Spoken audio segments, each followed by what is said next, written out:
I guess everybody has their priorities, right? I mean, everybody has their priorities. The transportation secretary has his. Biden has his. The mayor of that town in Ohio wasn't all too happy with the fact that our president decided to go there and has still really said almost nothing about this, at least publicly. Now, President Trump's going there tomorrow. And, hey, what do you know? This afternoon, late in the afternoon, we find out after he went on his apology tour, a semi-apology tour, Pete Buttigieg is going to now go to Ohio. And he's going to, by the way, he's going tomorrow. Oh, gee, I wonder why. Why. The word is Trump there. Word is that Buttigieg is going to go there tomorrow now as well. And to do what, I have no idea, because he told us that, well, when I was mayor back in wherever the hell he was mayor, some town of whatever. Mayberry. Yeah, name the town Indiana or something.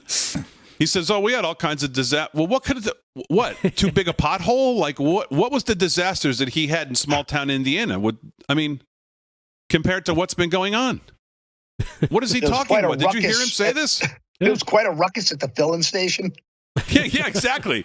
Well, golly. What could have been the disasters there that compares to what's going on in Ohio and the fact that he has been MIA? Well, he was known as Pothole Pete, but that's, I guess, because he never had the potholes filled. So they couldn't be something like that. Cut 4, G. Roll that. Secretary of Transportation Pete Buttigieg is joining us live See, this morning, Mr. Secretary. Thank you for joining us. Said it too. This morning, Start that over again. Start that over again. Wait, hold on. Let's all be quiet. Start it over again, G. Ready? Roll it. Secretary of Transportation Pete Buttigieg is joining us live this morning, Mr. Secretary. Thank you for joining us. Let's watch the show This morning, you've got two real big missions right now, helping the people on the ground in East Palestine right now, preventing something like this from happening again. What is the administration doing on both fronts? No, just hold it a second.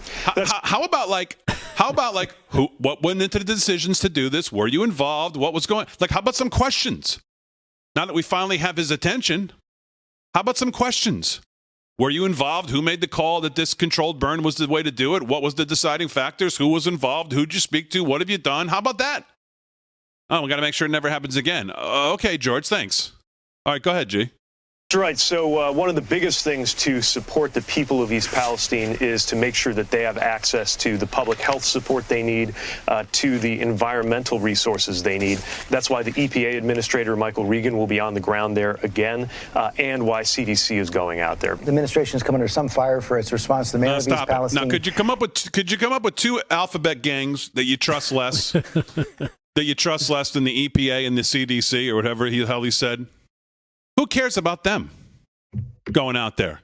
Ask the people there if they think that's true, that's who they want to see. It took nearly 2 weeks for the White House to contact him. There were shouts of, "Where's Pete Buttigieg?"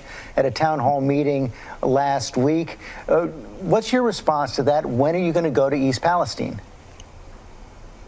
Well, I am planning to go, and our folks were on the ground from the first hours. I do want to stress that the NTSB needs to be able to do its work independently.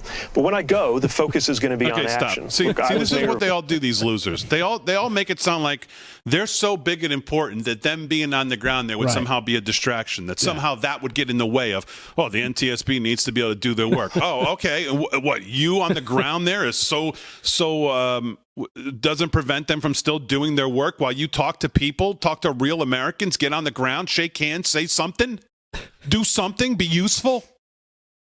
You on the ground, Pete's here, and everybody stops. Everything stops. Yeah, they're going to stop in awe, just gape at his beauty. I mean, what does that mean? He's such a narcissist. And by the way, this is on Sunday morning with little Georgie. It wasn't like, hey, George, I'm going. Do you think these guys have a schedule that's planned? They think they do it 24 hours in advance? He knows what his schedule is for the whole next week when he does this interview. Probably for the next month, they probably have it all scheduled out. He wasn't going there Sunday morning. They weren't going there until Trump announced he's going there. Mm-hmm.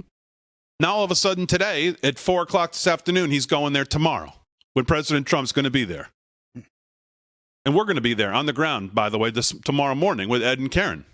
They're there. Harry's there right now. I talked to him today. Wow. Really? Wow. They're there right now. Ed and Karen will be broadcasting from a diner there tomorrow morning. And supposedly, somewhere in the area of where President Trump will be, he might actually be at that diner at some point tomorrow to talk to real people, which is all these people want. They want to know that someone's in charge, that someone has a damn clue of what's going on, and that there's some help coming.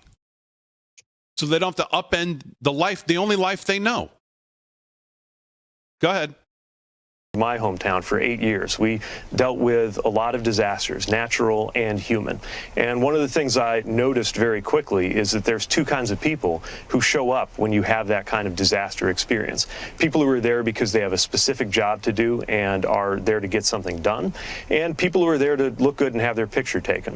When I go, it will be about action on rail safety, like the actions that we are calling on Congress to help us with, that we're calling on industry to take, and that we are undertaking ourselves as a department to help make sure that these kinds of things don't happen in the future. I mean, that's just an idiotic response. When I go, it's going to be because we're ready for action. Ask the people on the ground if that fits their time frames. That's preemptive programming right there, huh, Rick? Mm-hmm.